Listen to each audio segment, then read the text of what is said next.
Bonjour, chers amis. Alors, on est là pour parler de la paracha de Matot, d'après l'enseignement du Rav Noam Perel. Et je commence donc, comme d'habitude, par le verset de la Torah. Vaidaber Adonai el Moshe lemor, nekom nikmat bnei Israël me'et hamidianim, achar teasef el amecha. Donc, Dieu demande à Moïse de venger la vengeance des bnei Israël de Midian. Et après, il mourra effectivement. Dans 2 semaines, on commencera le livre de Devarim, le Deutéronome, qui est en fait le testament de Moshe, le dernier mois de sa vie.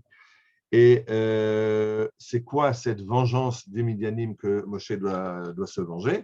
On se rappelle que dans la paracha de Balak, le prophète Bilam avait conseillé au roi Balak de prostituer les filles de Midian avec les enfants d'Israël, ce qui provoquerait le courroux de Dieu contre eux.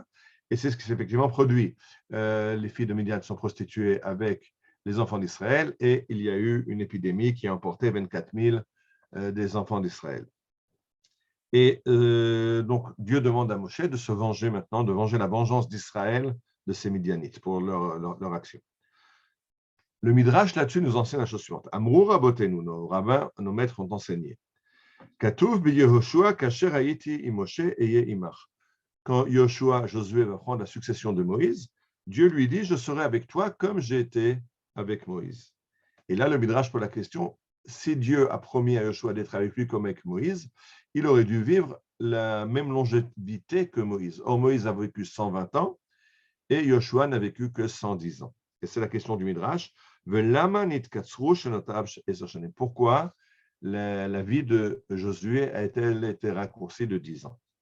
Et la réponse, בשעה שאמר הקדוש ברוך הוא למשה, נקום נקמת בני ישראל מן המדינים אחר תאסף אל עמך, ואף על פי שנתבשר בשורת מוות, לא איחר הדבר אלא נזדרז, וישלח אותם משה. Moshe comprend une chose, c'est qu'il a reçu un ordre de Dieu de venger la vengeance d'Israël, de faire la guerre à Midian, et après il va mourir. Donc, dans la logique des choses, Moshe aurait pu servir de tergiverser, de gagner du temps, de gratter encore un petit peu, de parler des... Or, directement après que Dieu lui dit de partir à la guerre, il envoie l'armée d'Israël attaquer Midian, alors qu'il sait très bien que c'est signé son arrêt de mort. Mais Yoshua n'a pas agi de la même façon. Quand il a fait la guerre aux 31 rois du pays de Canaan, Amar imani horgam miyad animet, si je gagne, je les vainc tout de suite, je vais mourir puisque j'aurai accompli ma mission dans ce monde-ci. De la même façon que Moïse, une fois qu'il a terminé cette guerre avec Midian, eh bien, il est décédé. Ma'asa, Yoshua a commencé à faire traîner la conquête d'Israël pour ne pas mettre en danger ses jours.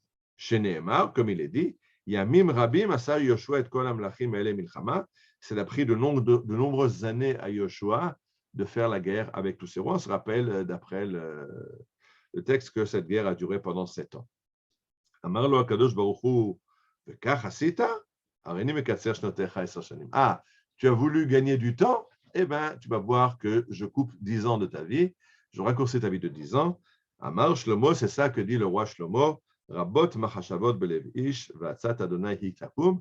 L'homme a de nombreux projets dans son cœur, mais c'est la décision de Dieu, c'est le projet de Dieu qui se maintient.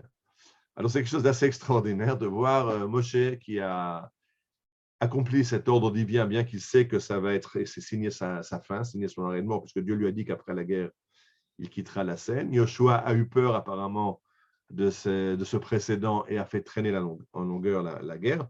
Voilà comment le Rav Noam Perel nous explique. Chacun d'entre nous a un certain nombre d'années qui lui sont imparties dans cette vie ici-bas, et chacun d'entre nous reçoit aussi un rôle à jouer que Dieu lui a imparti avant que son âme descende dans ce monde. Et alors, certains sont mus par le rôle qu'ils ont à jouer, remplissent leur rôle et font le maximum pour accomplir leur mission ici-bas, sans faire de calcul. Leur but est d'accomplir la mission que Dieu leur a impartie. Et ça, ce sont les élèves de Moïse. Il y a d'autres personnages qui sont les élèves de Yoshua. Eux font leurs calculs. Est-ce que ça vaut la peine? Est-ce que ça va m'amener la richesse? Là c'est déjà plus loin. Est-ce que ça va m'amener la longévité? Est-ce que j'ai pris une assurance vie? Est-ce que j'ai pris une assurance maladie? et on commence à faire des calculs. Ça, c'est la façon, d'après le Midrash, dont Yoshua a fait ses calculs dans cette guerre avec les rois de Canaan. Et la réponse du Midrash est de dire que face à ces deux conduites possibles de ceux qui sont conscients de leur mission et qui font le maximum pour faire ce que Dieu attend d'eux dans ce monde, et ceux qui font des calculs par rapport à leur intérêt personnel, la Torah nous enseigne que la voie de Moshe, la voie de Moïse de faire sa mission et de ne rien prendre d'autre en ligne de compte, est la voie juste. Et Moshe, qui a fait ce que Dieu attendait de lui, a eu une vie longue de 120 ans, une vie pleine, puisque la vie impartie à un homme, d'après la Torah, c'est 120 ans au complet. Donc, Moshe a vécu toutes les années qu'il aurait pu vivre, alors que Yoshua, qui a fait des calculs, a pensé comme ça allonger sa vie et en fait s'est retrouvé avec une vie amputée de 10 années. Alors, voilà l'enseignement de la Torah, juste avant la mort de Moshe, que l'homme a un rôle dans le monde et chacun d'entre nous a une mission. Et l'important, c'est de faire ce qu'on a à faire sans faire des calculs autour. Est-ce que ça vaut la peine, pas la peine, où sont mes intérêts personnels. Shabbat Shalom et à la semaine prochaine.